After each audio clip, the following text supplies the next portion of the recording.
Hello, Andrew Colsky here from Therapy BTS, Therapy Behind the Scenes. Today, we're going to be talking about sleep, and we've got Gilles Frydman, who is the Executive Director of the American Sleep Apnea Association, and we're going to learn about what they do and what's coming up in the world of sleep and sleep apnea. So, Gilles, welcome to the show. Thank you. Just give me 1 second, so I can look into the camera. Sure, Uh, sure. I'm sure you can. So this is just podcast, just voice, right? No, we Or it's video and voice. Is that all right with you?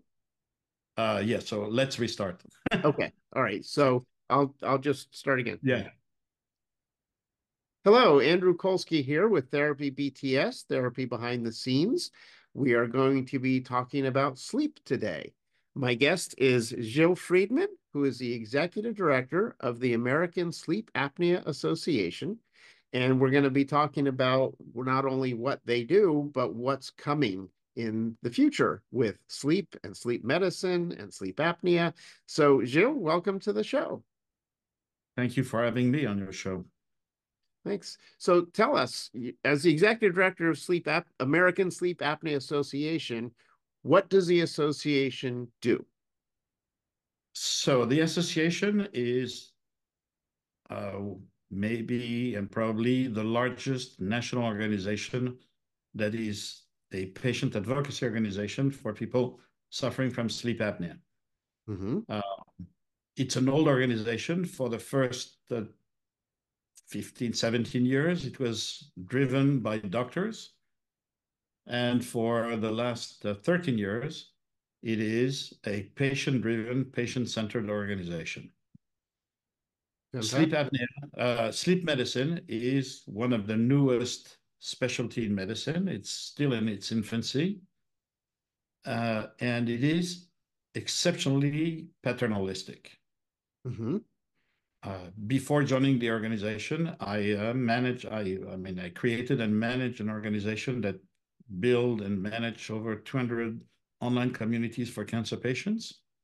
Wow. And we did this exactly at the time when oncology moved from being a side of medicine where you treated people with known recipes without really understanding what was the science behind it into the era of targeted therapies, where those therapies were designed specifically to deal with specific mutations, with the geometry of specific mutations. Uh, and all of a sudden, there was like a huge amount of science that was pushed into oncology. And Hmm. it happened at the time when the internet was born, and oncology changed radically. First, because we and many others build huge communities of cancer patients very specifically for diseases. And we became directly involved in making sure that the latest science was available to patients so they could make informed choices. And the field of oncology understood pretty fast the value of having the voice of patients involved in science. And if you go to the ASCO meetings today, which are like huge meetings with 50,000 people, Hmm. you cannot have some of the important panels without patient representation, without having patients that come and talk about their experience and what they know about the science. As Right. a result, oncology is infinitely better than it was, Absolutely. and and accelerate discoveries really significantly. Hmm. Sleep medicine is not there at all. There has been no patient representation at their yearly meeting until 2 years ago. And there is, I can say, to this day, there is no patient representation there. I mean, they invited executive directors of organizations to come and talk about the organization, but that's not what patient representation should be. In all the big panels talking about the science and the clinical discoveries related to sleep medicine, there should be patients coming to talk about their experience and how the science and the clinical developments relate to the real life experience of people. We're not there yet at all. Right. No, So, uh, sleep medicine is, for its short history, It has focused exclusively on the definition, identification, and treatment of sleep problems. And by doing so, it has kept sleep science and sleep medicine within its own bubble. Mm-hmm. It has copied the old model of American medicine, focusing on disorders, disease, and their treatment. Sleep health, at the opposite, which is where we are now going to put a lot of our focus, provides a positive frame of reference for sleep. It's not simply the absence of sleep problems, but rather an indicator of how well an individual and populations is doing. Mm-hmm. Sleep health can serve an important educational function. I'm sorry, I have to read this because Yeah. this No, this is great. it can help people to understand what is considered to be normal sleep and how to improve their sleep habits. Sleep health can provide concrete targets for health promotions and prevention activities. And prevention medicine should become much more important than it is. Mm-hmm. This is in contrast to treatments for disorder, which focus on the removal of symptoms or dysfunction. Yeah. If people understood what the significance of sleep early on in their life, they would change many of the ways they live their life. Right. If they understood how profoundly fundamental sleep is, they would pay attention. But no one has told them that sleep is one of the three vital pillars of health, Mm-hmm. together with nutrition and movement. Mm-hmm.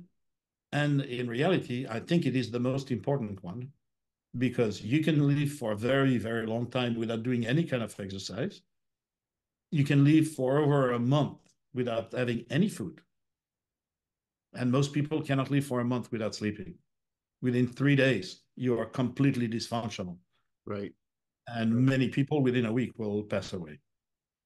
Wow. So, yeah. Well, Uh, it's really interesting to me what you're saying. And the reason why it's so interesting to me is because, I'm approaching sleep from a mental health perspective and learning about it, just like you say, it is in its infancy. And mhm. I was searching for other mental health professionals that specifically treat sleep disorders like insomnia and things from the mental health perspective. And there was, I think I came across 4 or 5 listings in the country from what I was looking for. Yeah. And, just what you're saying here in terms of there's a lot of different disorders. Like, for example, I do a lot of work with OCD. And with OCD, there's the mental health side and there's the medical side, but they have to work together to be able to give the proper, treatments. With sleep, when you hear sleep apnea, you hear, oh, you've got to be a licensed doctor, medical professional to treat sleep apnea. Well, that's okay from the medicine end. Sure, I get that. But it's like you said, it's missing the patient end.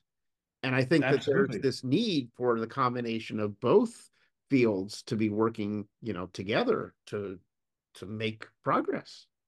How many doctors in general practitioners have ever asked you a single question about how you sleep? Oh, none, none. It's not an issue. Okay. Um, so sleep health also can tie in with broader agendas, which I think is very important, such as improving population health. Mm-hmm. And finally, studying individuals with a wide range of sleep health can be useful for sleep research.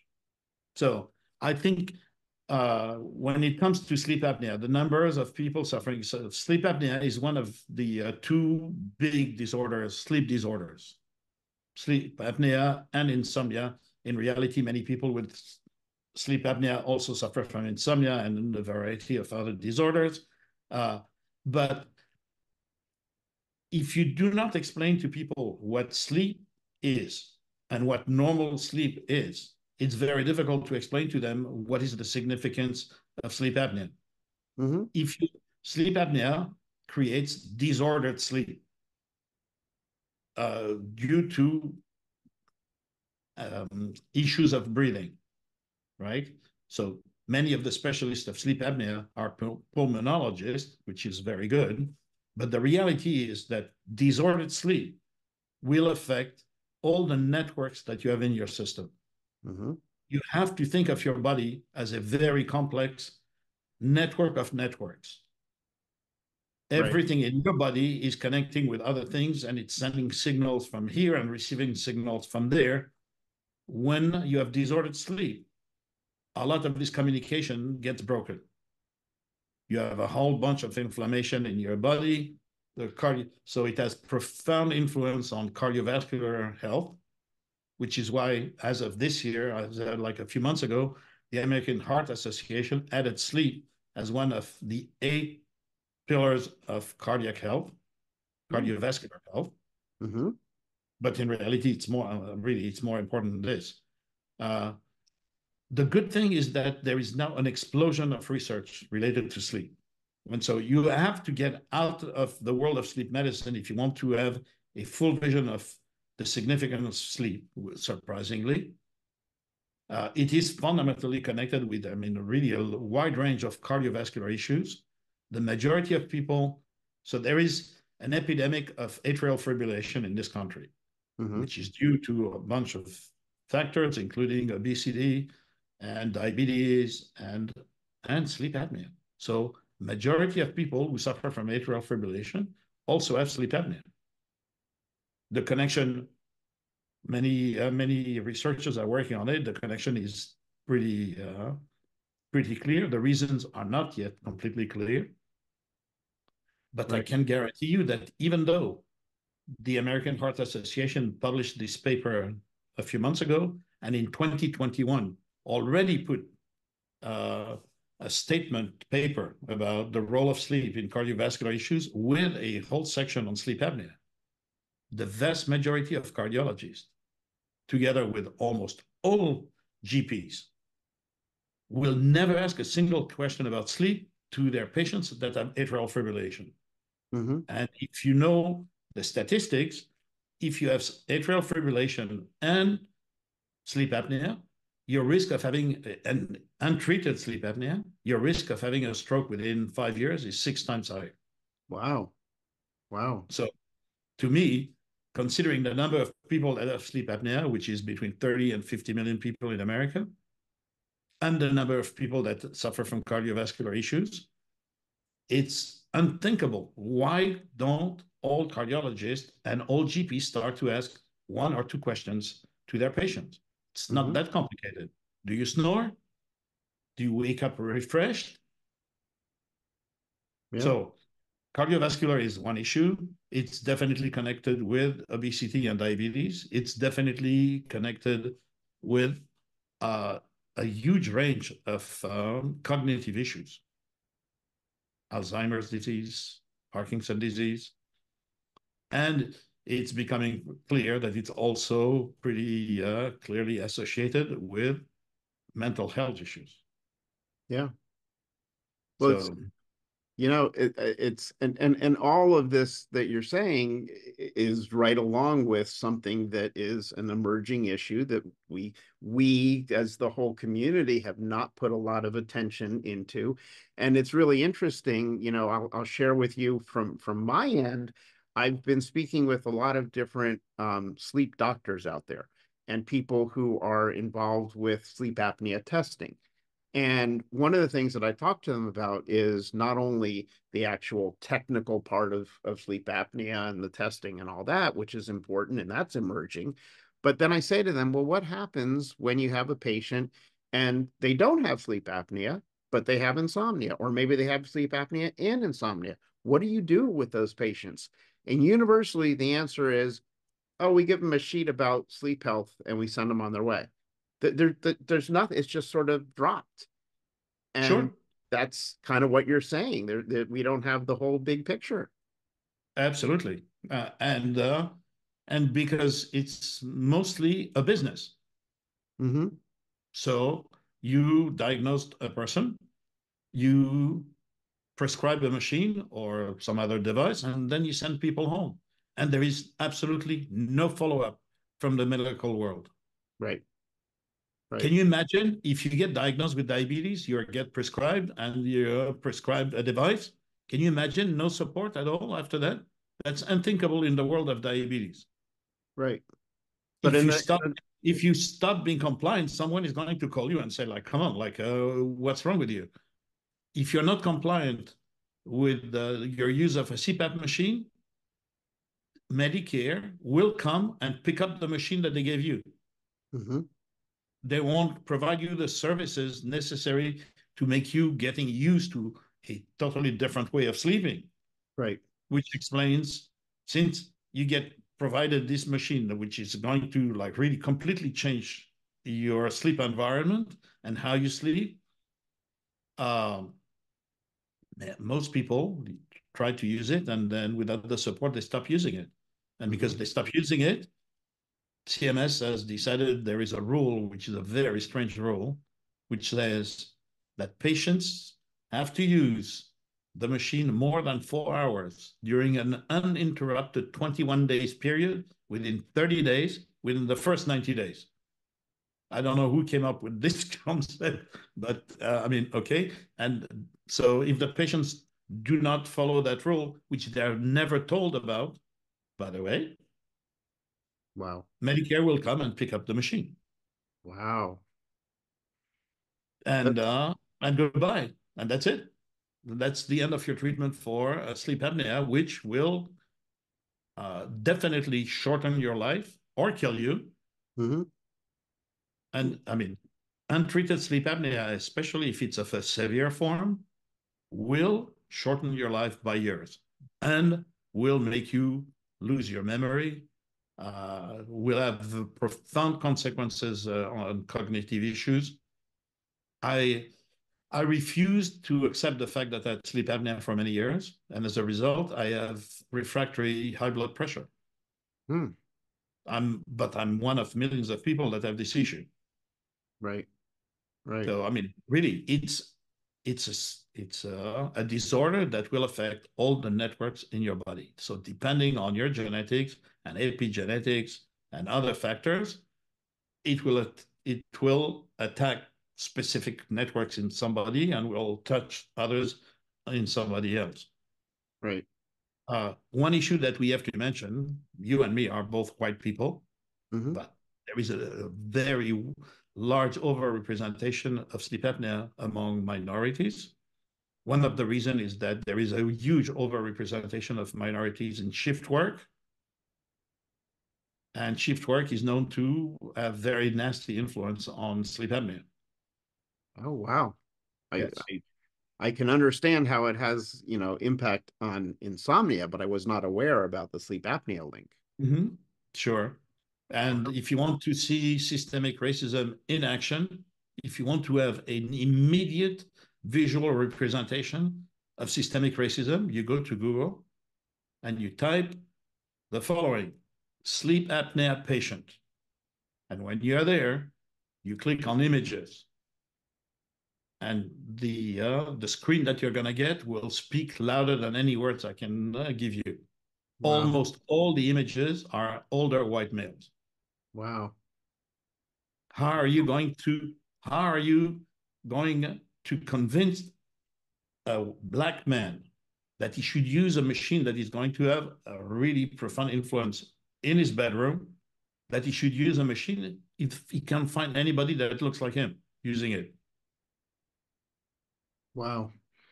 Well, that speaks to what you're saying is the amount of additional education that has to get out there, the amount of uh, working together, mental health and physical health professionals, and but the real problem, the one of the real problems is if you try to get, as a patient, if you try to get a sleep study or you try to get in to see a sleep doctor, they don't have room, they're packed. So their argument is going to be we don't have the time to follow up with people because we can't keep up with the number of new people that are coming in.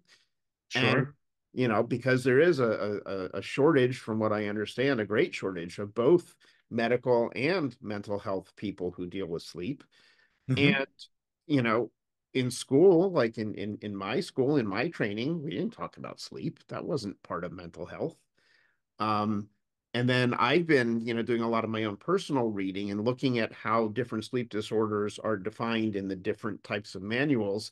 And for the sleep community, it's interesting because as you read about the sleep disorders, they talk about which medication to use. It's very focused on a medical response, but there's That's missing it. the bigger picture of the whole person.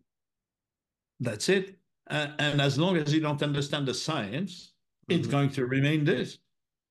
Yeah. How many of the sleep medicine doctors know anything about how sleep impacts memory? What is like, what do we know about the genetics and the chemistry behind sleep functioning to imprint memory in your brain? Hmm. So I guarantee you, very, very, very few will know anything about it. Right. Right. But if you don't understand this, it becomes already almost impossible to understand how sleep impacts mental health. And memory is just one aspect of it. I mean, it's a very important aspect of how the brain works, but it's Hmm. just one aspect. Hmm. So, It is, it's really interesting to me just when as I do my own reading and learning about the field, how much of what you're saying is so important and so true. But you know, you're right, we're at the very beginning stages. And I love the direction that you're talking about taking the association to be able to start catching up with what is going to be, I think, more effective in the long term, because it is such a missing piece of the puzzle. So, but uh, how do you do it's a that? missing it's a missing piece of the puzzle for one very good reason. Sleep is invisible, Mm, right? Do you know right. anything about your sleep? You don't. No, If you because do I'm not, asleep when I'm doing it. sure, if you do not have the right tools, you will never be able to understand what sleep is. So, thankfully, technology is coming now with an explosion of devices. Yes. All the, I mean, wearables, which are not there yet, will soon have clinical grade, and Hmm. then we'll be able to collect data that is going to be both uh, very useful to increase significantly what we know about the science of sleep, as well as understand how sleep impacts us personally. Yeah. Yeah. No, And you know, I incorporate that conversation now into a lot of my mental health clients. I ask them about their sleep. We talk about, sleep health, and it's an important thing. I never asked about it before. Nobody ever trained me that it was an important question. Now I'm of learning course, it's an important question. it's a fundamental question, not important, it's fundamental. I mean, Sure. when I was dealing with oncology, believe me, I never thought about sleep, but it was my mistake. I mean, there was nothing that made us think about sleep until recently. Hmm.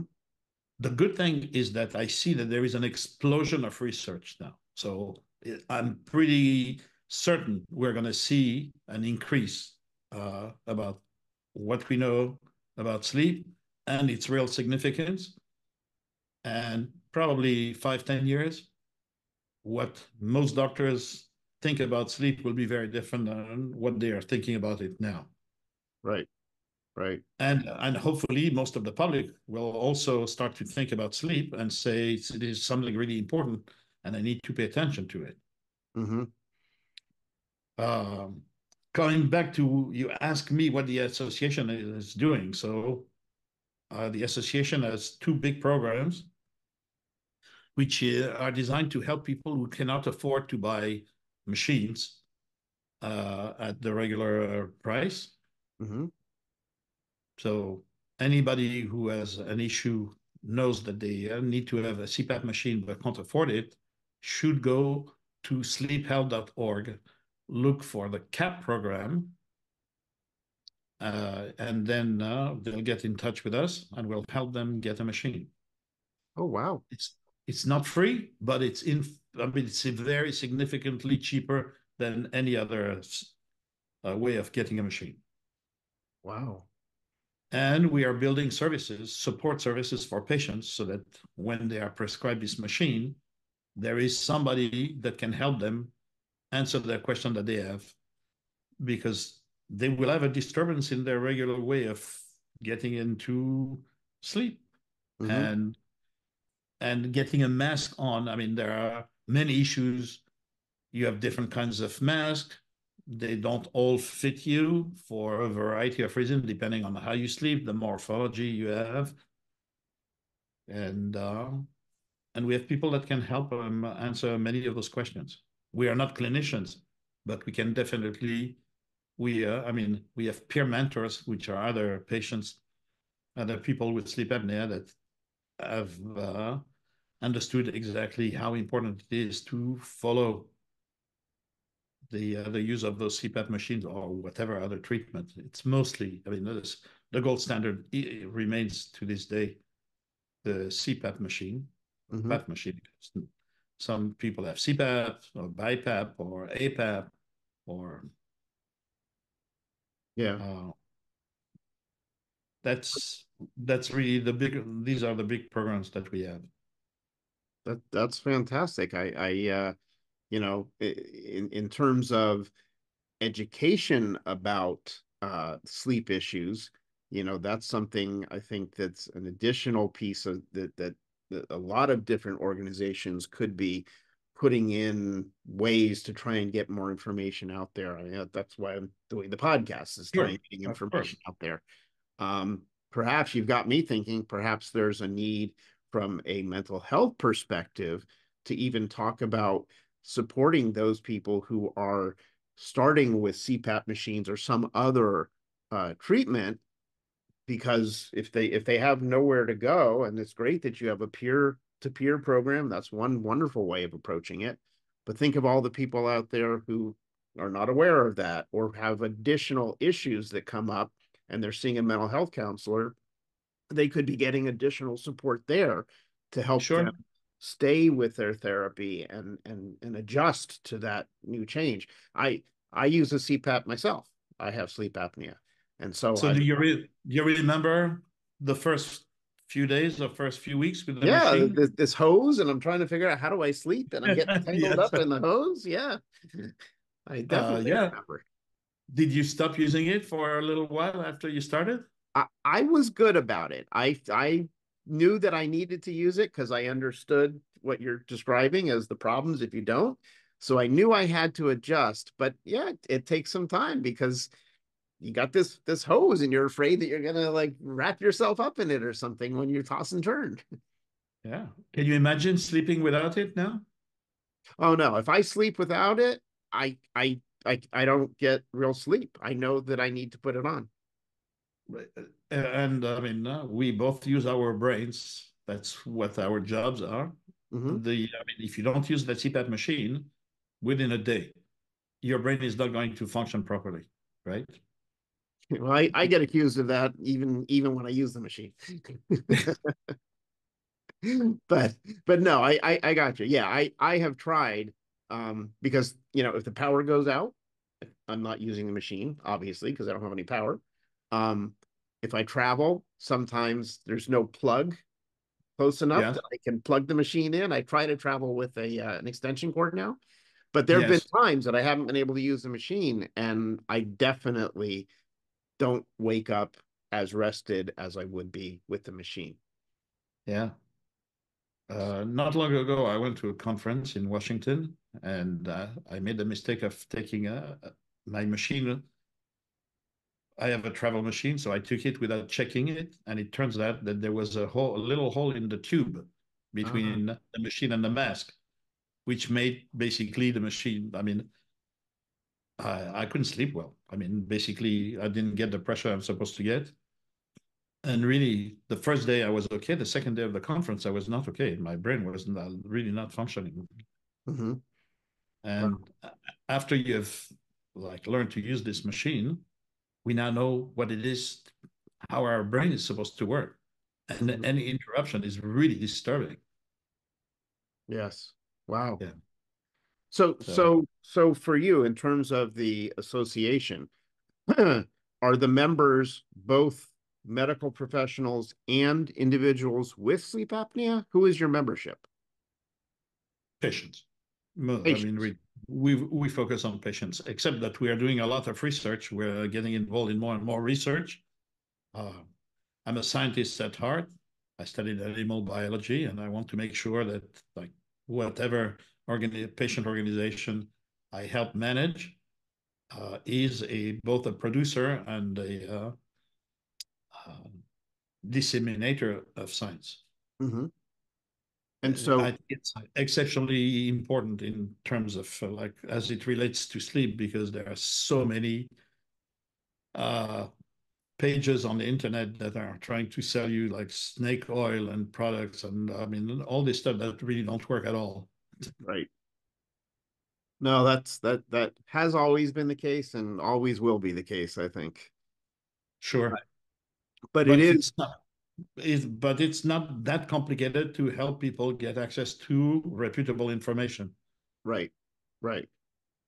And it's exciting that we are at this sort of dawning of the new information about sleep and the technology advances of things that are truly, could be meaningful and helpful to get people the types of help that they need. And, perhaps more and more practitioners will be trained to be able to address these issues and at least be aware of the issues. Well, so practitioners should definitely become aware of some of those issues, but I think that the patients have a huge role too. Mm-hmm. I think that this time of really paternalistic medicine, where you're being told do this and that's it, is over. So, with the advent of all the wearables, we can help educate a lot of people about the essentials of sleep and sleep science, so they understand what it is, and then show them what are the tools that are available for them to start measuring what's happening during this invisible period of time. Mm-hmm. And if you measure it and you look at it, you can understand what's happening to you. Right. You Right. don't always need to have the presence of a clinician to improve your health. In fact, I think the majority of the time, it's on you. Yeah.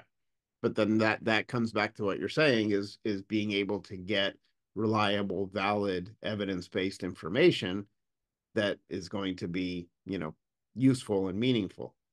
And Sure. that's where you have to filter through all the different things you might read on the internet.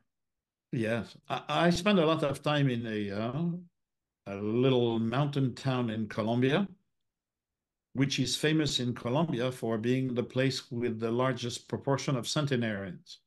Hmm. And most of them don't spend a lot of time in the medical environment. It's their way of life that makes them live so long. Right. Right. And so I think that in our like over technology world, we always think that like everything needs to be done with technology and with clinicians. I'm telling you, a lot of things can be done in terms of preventive medicine in just the way you live. Right. Yeah. No question about that. But So these are, like you said, this requires the individual to make that decision for themselves and then educate themselves and then follow through. And sure, yeah. that's challenging for some people sometimes. So, So we almost started this conversation where you said that you work with a lot of people with OCD. mhm. Do you know that a lot of people with OCD also have sleep apnea? I didn't know that. I'm just starting to learn the connection between sleep and all Yeah. these things. Uh-huh. So, In this case, it's really specifically sleep apnea. really, I was reading about it just like 2, 3 days ago. Yes. that's really interesting. I need to read up more about that because yeah, I had an interesting conversation with another sleep apnea professional, and she did a presentation on the podcast here, and she talked about just describing sleep apnea, but also looking at certain characteristics and data and things about people with sleep apnea. It was really, really interesting and informative. And I'm glad I have it up as a podcast because, I learned a lot from her just about that. Yeah, So, sure. yeah, it's a really interesting area. And I guess maybe some people would think that sleep may not be interesting to them, but when you get into it, it actually is pretty interesting. Uh, just the same, many people think that nutrition is not important to them, but they're all mistaken. Right. So Right. many people don't think that sleep is important to them. They're all mistaken. Right. No, those are all kind of like standard parts of my conversation with my patients now. We talk about what they're eating, we talk about their sleep, we talk about, any habits of different things because you're not just treating what they come in for. You've got to treat the whole person because the whole Of course. person is what matters. And And when it comes to sleep, it's one third of your life. yeah, And the fact that it's invisible makes it much more difficult for people to like really think about it. But it's one third of your life. And if you think that our bodies are designed to have one third of our life where nothing happens, you don't understand how the body works. right, right. Yeah. Well, this is why we have these conversations, and this is why we share this information. And Yeah. I'm so glad, that we had this opportunity to talk about this. And it's really interesting because the way you're describing it, and from what I'm seeing as well, I think that this industry is moving really quickly all of a sudden with a lot of new information coming out, and I'm excited to be a part of that and to try and keep up with it. Um, it's I'm getting ready. Is it just next week? I think I'm doing a mini fellowship at University of Pennsylvania with sleep issues, and I'm excited to learn, about the cutting edge stuff they're doing there. So yeah, there's more and more information coming online, and I encourage people. Well, you know what? If someone wanted to join your association, what's the web address for them? Sleephealth.org. Okay, perfect. And they can just sign up, and there's a way for them to join. Sure. I mean, Perfect. this is not a professional organization, so and anybody can join, and it's completely free. Oh my gosh! Wow, that's even Yeah, better. yes. I mean, and we are in the process of a complete redoing of our website to present exactly what I was saying at the beginning, like with a new, like, clear focus on sleep health. Hmm. We, Wonderful. I mean, many patient stories have convinced me that we need to do something bigger than what was done until now. We have a former chairperson of our organization whose brother passed away just simply because he had surgery and the anesthesiologist did not ask a question about do you have sleep apnea and gave that person the wrong anesthesia Oh that put God. that person in like at cardiac arrest because there it's well known that some types of anesthesia really cannot be given to people with sleep apnea. Wow. Yeah. Wow. That's sad.